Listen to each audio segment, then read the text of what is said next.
평안한 하루 보내셨습니까? JJC 뉴스온 시작합니다. 2020 대한민국 의정대상 지방자치 행정대상 시상식이 열렸습니다. 지난 15일 열린 본회의에서 여야의 협상이 결렬된 가운데 6개 상임위원장이 선출됐습니다. 정부는 수도권 방역 강화를 무기한 연장하고 고위험 시설 범위 확대를 검토하고 있습니다. 대전시가 보문산을 중부권의 대표적인 도시여행지로 만든다는 계획을 발표했습니다. 사단법인 강릉국제영화제가 독립출범해 올해 11월 새로운 모습으로 열립니다. 첫 소식입니다. 지난 15일 제1야당이 불참한 가운데 21대 국회에 6개 상임위원장이 선출됐습니다. 박병석 국회의장은 국가 외교안보가 시급한 상황이기에 더는 국회를 공전시킬 수 없다고 선출 강행 이유를 밝혔습니다. 그런데 문제는 법사위원장을 누가 맡게 되느냐였죠. 여당인 국회의장을 견제하기 위해 법사위원장은 야당 몫으로 뒀던 관행과 달리 법사위원장까지 여당이 독식하자 정치계는 물론 언론도 뜨거운 반응을 보였습니다. 먼저 보수 성향의 A일보는 과거 야당이던 민주당이 법사위원장을 차지해놓고 이번엔 여당인데도 양보하지 않은 점에서 비판받아야 한다고 꼬집었습니다. 법사위 운영에 대한 최소한의 안전장치를 마련해놓고 통합당의 요구를 받아들여야 했다는 의견입니다. B일보는 이번 상임위 독식에서 검찰과 사법부에 대한 영향력을 극대화하려는 여당의 의지가 보인다며 우려를 표했습니다. 그러면서 힘을 불리는 데에 집중하지 말고 법사위의 자구와 체계 심사권을 없애야 한다고도 덧붙였습니다. 반면 진보 성향의 C일보는 그동안 여당의 독주를 막기 위해 법사위를 야당이 맡아 국정 운영의 발목을 잡아왔다면서 상원 노릇을 하며 정치 투쟁의 장으로 변질된 법사위를 개혁해야 한다고 강조했습니다.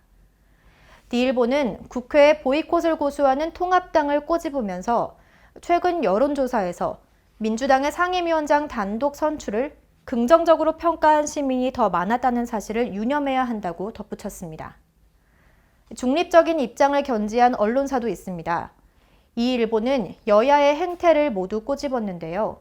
압도적 과반 의석을 얻고 협치를 이루지 못한 건 민주당의 정치력 부재를 보여준다면서 집권당인 만큼 모든 책임을 져야 한다는 입장입니다. 또한 통합당이 법사위원장 사수를 외치며 끝까지 치킨 게임을 벌인 건 과욕이었다고 비판했습니다. 민주당의 양보안을 거절하고 법사위 사수에 올인한 전략이 적절했는지 되짚어봐야 한다고 덧붙였습니다. 경제난 심화의 외교 안보 문제까지 내후 외환을 겪고 있는 가운데 21대 국회가 그 출발부터 삐걱대고 있습니다. 어느 한쪽의 잘못이 아닌 여야 모두의 책임이겠죠. 하루빨리 여야의 협치를 통해 국민을 위해 일하는 국회를 만들고 초당적 대책을 세워야겠습니다. 다음 소식입니다. 지난주 북한이 우리 정부를 적으로 규정한 데 이어 급기야 16일 개성 남북 공동연락소를 폭파하며 무력 시위에 나섰습니다. 또한 다음 날은 개성공단 등의 군부대를 다시 주둔시키고 서해상 군사훈련도 부활시킨다고 발표했는데요. 특히 김여정 북한 노동당 제1부부장은 문재인 대통령의 6.15 남북공동선언 20주년 연설을 두고 철면피한 궤변이라고 원색적인 비난을 쏟아내며 갈등을 심화시키고 있습니다. 이에 대한 각 언론사의 후속 사설 살펴봅니다. 먼저 A일보는 이는 2000년 6.15 남북공동성명 이전에 긴장 상태로 돌아가겠다는 협박이라며 국방부는 북한이 어떤 도발을 감행하든 즉각 응징할 수 있도록 만반의 준비를 해야 한다고 말했습니다. 또한 B일보는 어떤 형태의 도발이든 북한은 몇 배의 대가를 치를 각오를 해야 한다며 한국과 미국의 인내심을 더는 시험하지 말라고 분노했습니다. 청와대는 이번 사태로 인한 모든 책임은 북측에 있다며 상황을 악화시키는 조치를 계속한다면 강력히 대응할 거라고 경고했습니다. 이런 정부의 단호한 대응에 대해 C일보는 강력한 어조로 비난하고 엄중히 경고한 건 적절한 대북 대응 전략이었다며 양보와 달래기에 급급하던 모습에서 완전히 벗어났다고 평가했습니다. D일보 또한 국가 원수를 모독하는 걸 내버려 두는 건 국격을 떨어뜨리는 일이라며 온당한 처사였다는 반응입니다. 계속되는 북측의 도발에 남북 간의 갈등은 심화될 조짐입니다. 결국 최선은 대화를 통해 해결의 물꼬를 트는 일일 텐데요. 남한과 북한이 지혜를 바탕으로 제대로 된 출구 전략을 찾길 바랍니다. 국민이 물으면 정부가 답하는 국민청원.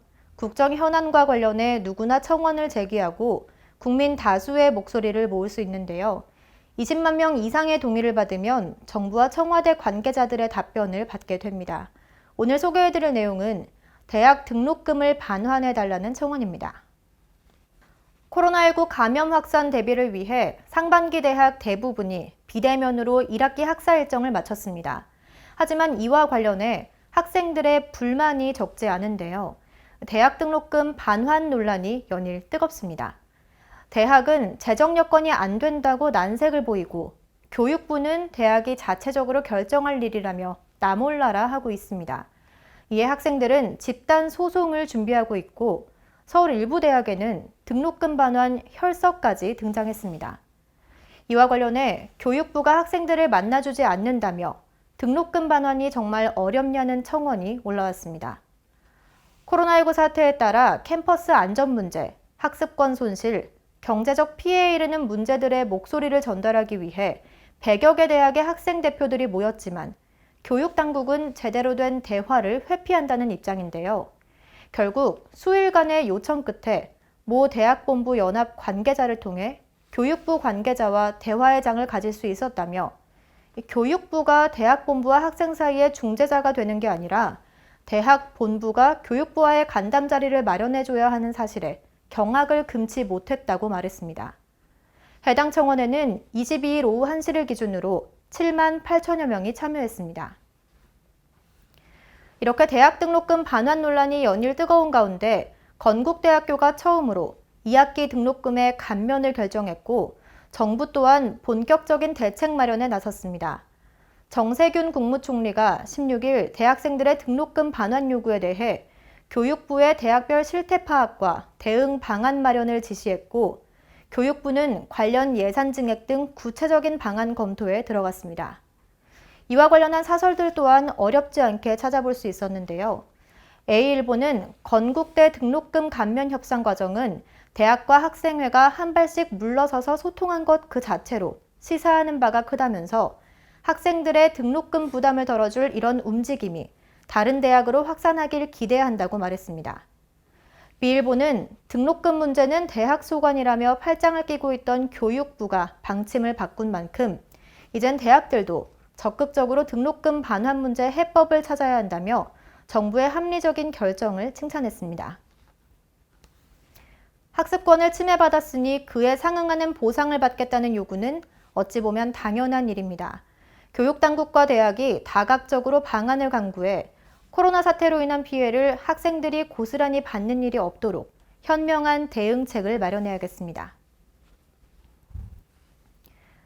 지난 16일 국회에서 지방자치TV가 주최한 2020 대한민국 의정대상, 지방자치 행정대상 시상식이 열렸습니다. 민생 현안을 해결하기 위해 의정활동을 펼친 의원들과 주민의 삶의 질을 높이기 위해 노력해온 자치단체장들이 수상의 영예를 안았습니다. 지난 16일 국회의원회관 대회의실에서 국회의원과 지방자치단체장 등 200여 명이 참석한 가운데 제11회 2020 대한민국 의정대상, 지방자치 행정대상 시상식이 열렸습니다. 이번 행사는 지방자치TV가 주최하고 대한민국 의정대상, 지방자치 행정대상 조직위원회가 주관했습니다. 지방자치TV 박상규 회장은 인사말을 통해 국가와 국민을 위한 노고의 가장 값진 선물이 될 것이라며 국민을 위한 다양한 활동으로 국민 모두가 행복한 국가를 만들어주길 바란다고 밝혔습니다. 2020 대한민국 의정대상은 법안 발의, 국회 출석률, 지역구 활동 등 종합적인 평가를 거쳐 약 20명의 국회의원이 이름을 올렸습니다. 이들은 국민을 위한 의정 활동을 통해 국가와 사회의 발전을 위해 노력한 공로를 인정받았습니다. 1995년도 지방자치가 실시되고 나서 풀뿌리 민주주의로서의 지방자치가 우리나라 민주주의의 발전에 크게 기여했고 또 국가의 경쟁력도 높였고 또 지역 균형 발전에도 많은 도움이 지방 분권과 자치를 위해서 앞장서서 역할을 하겠습니다. 이어 지역 발전을 위해 공헌해온 의원들도 지역민의 복지 구현과 지역 경제 살리기에 앞장서온 점을 높이 평가받아 지역 발전 공헌 대상을 수상했습니다. 시상식의 마지막 순서로 주민의 행복을 위해 노력해온 지방자치단체장 29명에게 지방자치 행정대상이 수여됐습니다. 조례 발의, 통과 실적, 투명성 및 청렴성이 평가 기준이었습니다. 아마 우리 서구 구민들을 위해서 더 앞으로 열심히 하라는 뜻으로 알고 서구 발전과 구민 복리 정진을 위해서 최선을 다하겠습니다. 지방자치TV는 지방자치가 발전해야 대한민국이 발전한다며 앞으로도 지방자치의 발전을 위해 노력하겠다고 밝혔습니다. 한편 이날 행사는 코로나19 감염 예방을 위해 마스크 착용과 거리 두기 등 방역 지침을 철저히 준수해 치러졌으며 약 2시간 동안 진행돼 성황리에 막을 내렸습니다. 한 주간의 국회 소식입니다. 국회 원구성을 둘러싸고 여야의 협상이 쉽지 않아 보입니다. 지난 15일 열린 본회의에서는 6개 상임위원장이 선출됐는데 미래통합당 없이 이루어진 선출이라 안팎으로 시끄러운 상황입니다. 이에 통합당 주호영 원내대표가 사의를 표명했죠. 자세한 내용 짚어봅니다. 지난 15일 국회 본회의에서 21대 국회의 6개 상임위를 이끌 상임위원장이 선출됐습니다. 국회는 그동안 법제사법위원회를 둘러싼 거대 양당의 대립으로 원구성을 마치지 못하고 있었는데 이번 6개 상임위를 시작으로 나머지 상임위 역시 이른 시일 내에 구성한다는 방침입니다. 논란의 중심이 되었던 법사위는 결국 더불어민주당의 품으로 들어갔고 이에 불만을 표한 미래통합당은 국회 보이콧을 선언했습니다. 박병석 국회의장은 지난 12일 본회의에서 여야의 합의를 요구하며 원구성 선출 기한을 15일로 연장했으나 두 원내대표의 만남에서 끝내 합의를 이뤄내지 못했습니다. 미래통합당 없이 더불어민주당을 비롯해 정의당, 국민의당, 열린민주당, 시대전환, 기본소득당 등 5개 소수정당만이 회의에 참석해 상임위원장 6명을 선출했습니다. 법사위원장에는 4선의 윤호중 의원, 기재위원장에는 3선의 윤후덕 의원, 외통위원장에는 5선의 송영길 의원, 국방위원장에는 3선의 민홍철 의원, 산자위원장에는 이하경 의원, 복지위원장에는 한정혜 의원이 각각 선출됐습니다. 박 의장은 여야 합의가 이루어졌다면 모든 상임위원장 선출이 끝났을 것으로 보이지만 협상 결렬로 인해 당장 시급한 안보, 경제, 외교 분야의 상임위만 우선 선출한다고 밝혔습니다. 국가적 위기 상황에서 법으로 정한 국회 개원일이 이미 일주일이나 지났습니다. 국민 여러분께 죄송하고 송구스러울 따름입니다. 민주당의 김태년 원내대표는 본회의 전에 열린 의원총회에서 더는 물러서지 않겠다고 말했습니다. 야당과도 더 추가 협상을 하겠습니다만 오래 기다리지는 않을 겁니다. 한편 더불어민주당의 단독 개원에 통합당의 주호영 원내대표는 모든 책임을 지고 원내대표직을 사임하겠다고 밝혔습니다. 우리나라 민주주의가 이렇게 무너지고 파괴되는 걸 못 막아낸 책임을 지고 사퇴했습니다. 국회는 지난 16일부터 상임위를 열어 일을 시작했습니다. 그러나 나머지 상임위원장 선출을 앞두고 박 의장이 본회의 연기를 선언함에 따라 향후 양당의 원구성 협상에 다시 이목이 쏠리고 있습니다. 수도권 소식입니다. 코로나19의 확진자가 계속해서 늘면서 2차 유행 우려가 커지고 있는데요. 사람이 많이 모이는 실내 시설에 QR코드를 기반으로 한 전자출입 명부가 의무적으로 도입돼 운영되고 있습니다. 전자출입 명부를 의무 도입해야 하는 시설은 유흥주점과 헌팅포차, 감성주점, 단란주점, 콜라텍, 노래연습장, 실내 집단 운동시설, 실내 스탠딩 공연장 등 8개 업종입니다. 고위험 시설 방문자는 휴대전화로 개인정보가 담긴 일회용 QR코드를 발급받아 업주에게 제시하고 시설 관리자는 해당 QR코드를 스캔해 이용자의 방문 기록을 남겨야 합니다. 수집된 개인정보는 한 달 뒤 파기됩니다. 방역당국은 전자출입 명부를 도입하지 않거나 출입자 명단을 부실하게 관리하다 적발되면 300만 원 이하의 벌금이나 집합 금지 명령 등 행정처분을 받을 수 있다고 경고했습니다. 정부는 앞으로 고위험 시설 외에도 도서관과 영화관, 병원 등 다중이용시설에 대해서도 전자출입 명부 도입을 확대해 나갈 방침입니다. 특히 수도권에서 코로나19 대유행 가능성이 커지고 있죠. 정부는 수도권 방역 강화를 무기한 연장한 데 이어 고위험 시설의 범위를 확대하는 방안을 검토하고 있습니다. 정부가 수도권 대유행 가능성을 우려하며 14일 종료될 예정이던 수도권 방역 강화 조치를 무기한 연장하기로 했습니다. 최근 수도권에서는 한 집단에서 발생한 감염이 해당 집단에 그치지 않고 제2, 제3의 집단으로 퍼져나가면서 순식간에 확진자가 눈덩이처럼 불어나는 양상을 보이고 있습니다. 이에 방역당국은 먼저 고위험 시설을 기존 8개 업종에 더해 공사 현장 식당, 임시상점, 인력사무소 등으로 확대하는 방안을 검토하기로 했습니다. 또 고시원 등 사각지대에 대한 선제적 선별검사를 시행하고 학원 PC방에 QR코드 기반의 전자출입명부 시스템을 도입하기로 했습니다. 방역당국은 1일 신규 확진자 수, 신규 집단 발생 건수, 감염 경로가 불명확한 확진자 비율, 방역망 내 관리 비율 등 4대 위험도 지표가 안정권에 들어서면 방역 강화 조치를 해제한다는 방침입니다. 강북구가 코로나19 감염병 예방을 위한 성숙한 시민의식을 형상화한 심벌 마크를 제작했습니다. 마스크 모양의 심벌 마크는 강북구 홈페이지와 각종 홍보물에 활용돼 방역의식을 일깨울 것으로 보입니다. 강북구가 코로나19에 대한 방역 의지를 담아 심벌 마크를 제작하고 이를 다양한 형태로 접목해 나갈 계획입니다. 강북구는 서울을 비롯한 수도권의 감염 확산이 우려되는 상황에서 슬기롭게 코로나19를 극복하자는 다짐을 마스크 디자인으로 형상화했습니다. 우선 디자인에는 공동체의식으로 싹을 틔운 주민들의 성숙한 마음가짐이야말로 국가적인 재난을 헤쳐나갈 수 있는 원동력임이 표현돼 있습니다.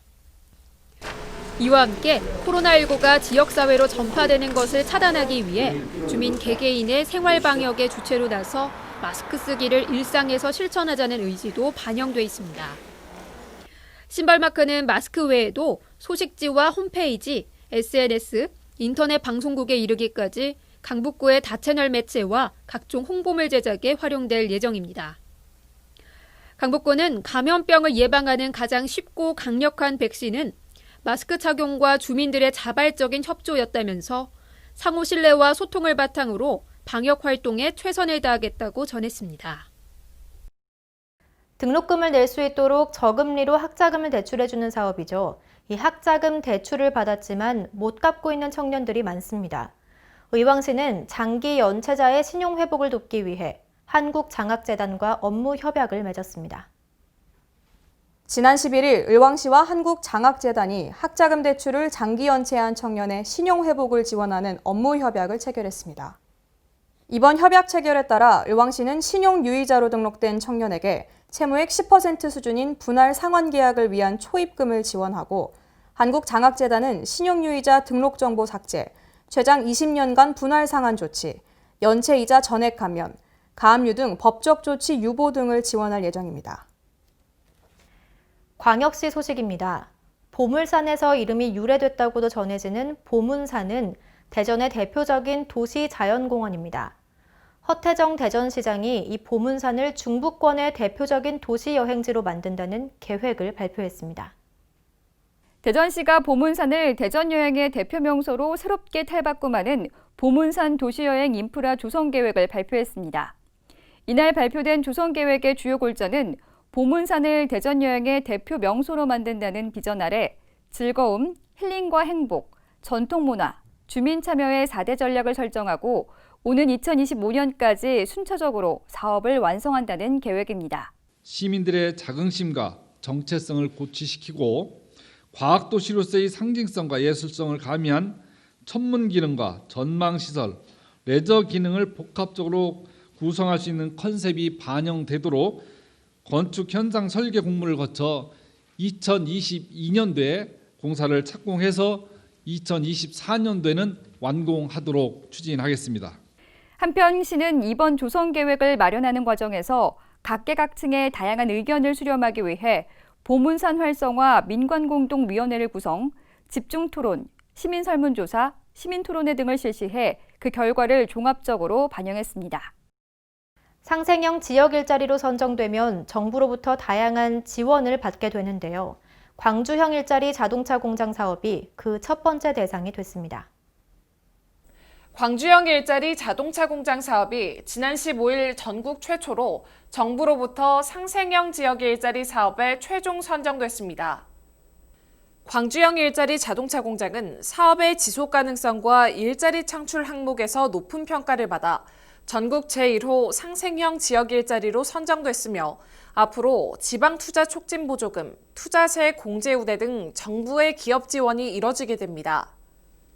광주시는 상생형 지역 일자리 사업 선정으로 정부 지원의 토대가 마련됨에 따라 광주형 일자리 자동차 공장 사업을 반드시 성공시켜 많은 일자리를 창출하고 한국 경제 재도약의 계기를 마련할 방침입니다. 한편 광주형 일자리 자동차 공장 건설은 6월 10일 기준 24.3% 공정률을 보이고 있으며 2021년 9월 경영 SUV 차량 양산을 목표로 공장 건설과 경영 안정화 기반 구축에 역량을 집중하고 있습니다. 강원도 소식입니다. 지난해 성공적으로 막을 올렸던 강릉국제영화제가 올해 새로운 변화를 시도하고 있습니다. 사단법인 강릉국제영화제로 독립적인 출범을 진행하며 자율성을 강화하기로 했습니다. 강릉국제영화제의 독립성과 자율성을 강화하기 위해 영화인 등이 중심이 되는 민간 독립법인이 설립됩니다. 법인 명칭은 사단법인 강릉국제영화제로 정하고 법인의 정관과 올해 사업계획 등을 승인하고 이사장 등 임원을 선출했습니다. 독립법인을 출범하는 것은 국내 다른 도시들의 영화제와 비견되는 경쟁력을 구축하기 위한 것으로 지방자치단체의 적극적인 지원을 받되 간섭은 배제하는 구조를 만들기로 했습니다. 독립법인으로 새 출발하는 제2회 강릉국제영화제는 11월 5일부터 14일까지 강릉아트센터를 비롯한 강릉시 일원에서 열립니다. 평창군은 농특산물을 온라인으로 직거래하는 유통 체계를 구축하기 위한 업무 협약을 체결했습니다. 이번에 평창군이 협약을 맺은 주식회사 아파트스토리는 수도권 아파트 관리업체로 700단지 509만 가구를 온라인으로 관리하고 있습니다. 이번 협약을 통해 평창군은 비대면 온라인 직거래 판매 체계를 구축하게 될 것으로 기대하고 있습니다. 올해에는 시범적으로 평창 사과와 감자를 대상으로 댓글 이벤트를 진행하고 이벤트의 효과가 크면 올해 안에 온라인 판매 체계를 구축할 계획입니다. 또한 코로나19 발생 추이에 따라서 협약업체의 수도권 아파트 유통망을 활용해 오프라인 직거래와 농특산물 공동구매도 확대 추진할 예정입니다. 횡성군의 대표 브랜드 횡성한우가 지난 10일 서울 세종호텔에서 열린 대한민국 명가명품 대상 시상식에서 6년 연속으로 대상을 받았습니다. 대한민국 명가명품 대상위원회가 주최하고 한국소비자협회가 주관한 2020 대한민국 명가명품 대상 시상식이 지난 10일 서울 세종호텔에서 개최됐습니다. 이번 시상식은 오랜 기간 동안 소비자로부터 신뢰를 얻고 있는 제품 및 지역 특산품에 대해 11개 항목의 심사를 거쳐 대상을 선정하고 있는데요. 전국 제1의 한우 브랜드로 소비자 선호 부동의 1위를 지키고 있는 횡성한우는 지난 2015년 명가명품 대상 수상을 시작으로 6년 연속 수상의 영예를 안았습니다. 횡성군은 올해 횡성한우 고품질 연구 용역을 통해 우량 암소를 선발 육성하여 고품질 쇠고기를 생산할 수 있는 기반을 마련하는 등 다각적이고 체계적으로 한우 산업을 육성해 나갈 계획입니다. 이어서 충청도 소식입니다. 충북형 뉴딜 정책이 추진됩니다. 주민 생활과 밀접한 우리마을 뉴딜 사업, 기업 유치와 기업 투자를 유도하기 위한 투자 유치 뉴딜 사업 등이 포함됐는데요. 이에 따라 5조 8,904억 원 규모의 사회 추경 예산안이 편성됐습니다. 충청북도가 코로나19로 침체된 지역경제 회복을 위해 충북형 뉴딜 정책을 추진합니다. 우선 올 하반기 기정예산보다 7.49% 증가한 5조 8,904억 원 규모의 사회 추경 예산안을 편성했습니다. 추경의 핵심은 우리마을 뉴딜 사업, 투자유치 뉴딜 사업, 시군 대표 뉴딜 사업 등 충북형 뉴딜 사업이 핵심입니다. 특히 1에서 3차 추경이 코로나19에 의한 경제 회복을 직접적으로 지원했다면 4차 추경은 지역경제의 빠른 회복 대책으로 구성됩니다. 우리마을 뉴딜 사업은 주민 생활과 밀접한 생활 SOC 사업 등으로 주민 피부에 직접 와닿은 경기 부양 사업에 204억 원이 편성됐습니다. 시단위 지역 전체 51개 동에 2억 원 이하, 시군 단위 지역 전체 3,028개 행정 리별에는 2천만 원 이하 소규모 사업을 지원합니다. 8,332억 원이 편성된 시군 대표 뉴딜 사업은 11개 시군을 대표하는 랜드마크 사업 29개를 지원합니다. 주요 사업으로는 청주 우암산 명품 둘레길 조성, 충주 예술의 전당 건립, 제천 시민 주차타워 건립, 보은 다목적 종합운동장 조성, 옥천 장애인 복지관 건립 등 지역 현안에 맞는 사업입니다. 충청북도는 충북형 뉴딜 사업에 대해 코로나19 극복과 지역경제 회복의 소중한 마중물이라며 의회 통과 후 뉴딜 사업을 바로 착수하겠다고 밝혔습니다. 보령시는 지난 12일 대천 해수욕장에서 2020년에 열릴 보령 해양 머드 박람회를 홍보하기 위한 크리에이터 발대식을 했습니다. 이번 발대식은 오는 2022년 7월 개최되는 보령 해양머드 박람회를 앞두고 크리에이터를 활용한 홍보를 강화하기 위해 마련됐습니다. 이날 발대식은 박람회 안내를 시작으로 크리에이터들의 그동안의 활동 내용과 계획, 위촉식 순으로 진행됐습니다. 이날 위촉된 홍보 요원은 모두 23명으로 앞으로 보령 스페셜 크리에이터로서 보령시와 관련된 주제를 정하여 콘텐츠를 제작하게 됩니다. 제작된 영상은 개인 유튜브 및 네이버 블로그, 인스타그램 등 다양한 SNS 채널을 통해 국내외에 홍보됩니다. 보령이 생각보다 많은 관광지가 있는데 그곳이 보령인지 모르는 사람들이 굉장히 많더라고요. 2022년 보령 머드 박람회가 다가올 때까지 제가 열심히 홍보하도록 하겠습니다. 2022년 보령 머드 박람회 화이팅! 보령시는 크리에이터의 다양한 콘텐츠를 통해 박람회와 함께 보령 홍보를 지속적으로 시행하여 지역경제 활성화에 기여한다는 계획입니다.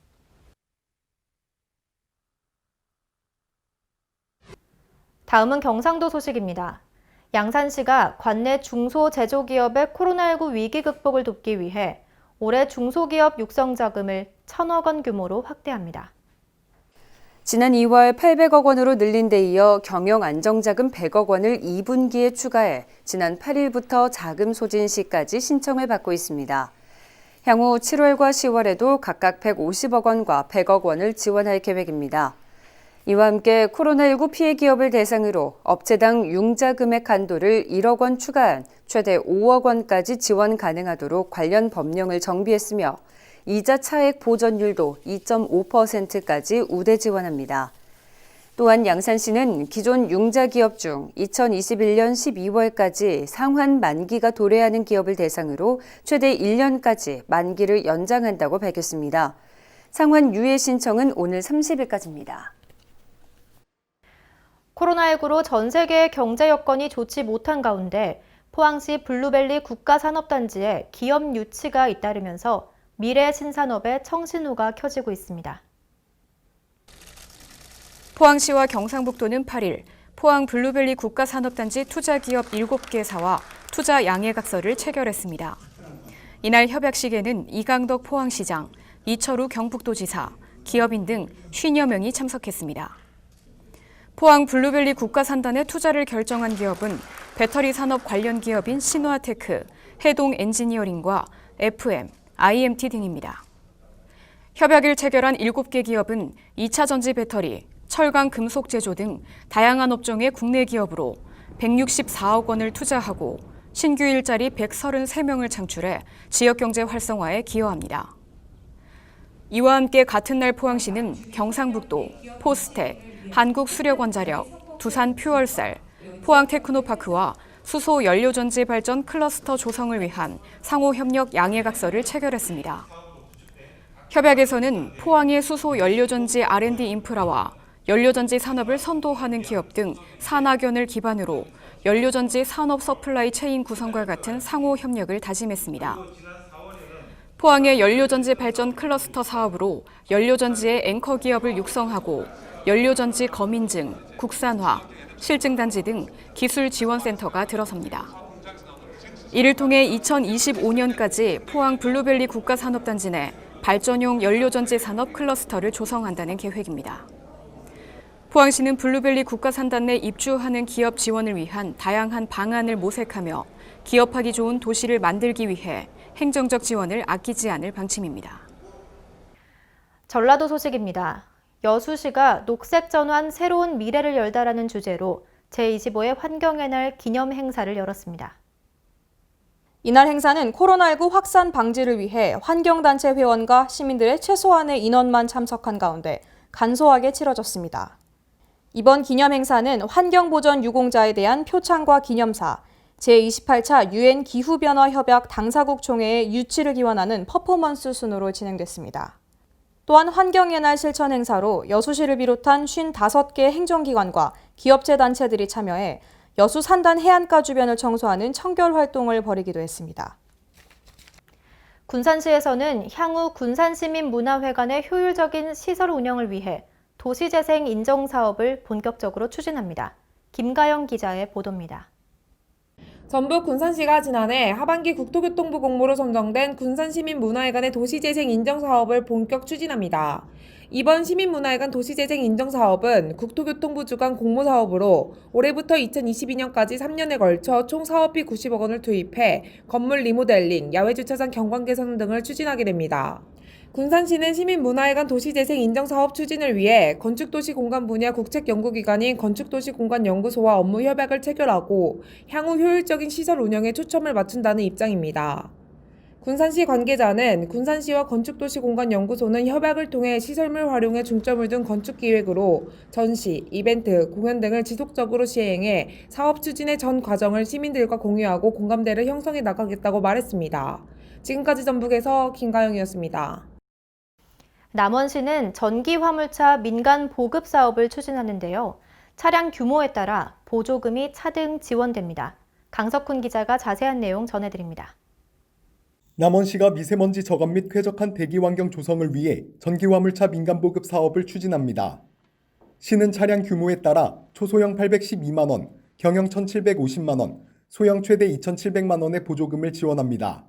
지원 신청 자격은 공고1 현재까지 1년 이상 남원시에 주소를 둔 만 18세 이상 시민이나 공고1 기준 남원시에 소재한 법인 등이 신청 가능하며 취약계층 등 우선 보급 물량을 전체 지원 물량의 20% 별도 배정해 지원하게 됩니다. 남원시 관계자는 현재 상반기 전기 승용차 19대와 전기 1륜차 6대를 보급한 상태며 미세먼지 저감 및 대기 환경 개선을 위한 친환경차 보급을 위해 지속적으로 노력하겠다고 말했습니다. 지금까지 전북에서 강석훈이었습니다. 전북도에서는 지역경제 활성화에 앞장서기 위해 전라북도 경제인협회가 출범했습니다. 계속해서 강석훈 기자입니다. 전북 소상공인들로 구성된 전라북도 경제인협회가 라마다 전주호텔 피렌체홀에서 발대식을 가졌습니다. 이날 발대식은 최근 코로나19 여파로 큰 타격을 받고 있는 전북 소상공인들이 모여 상생과 협업을 통해 지역 일자리 창출에 기여하겠다는 목적으로 마련됐습니다. 또 이를 바탕으로 소상공인들의 울타리가 되고 지역경제 활성화에 앞장서겠다는 입장입니다.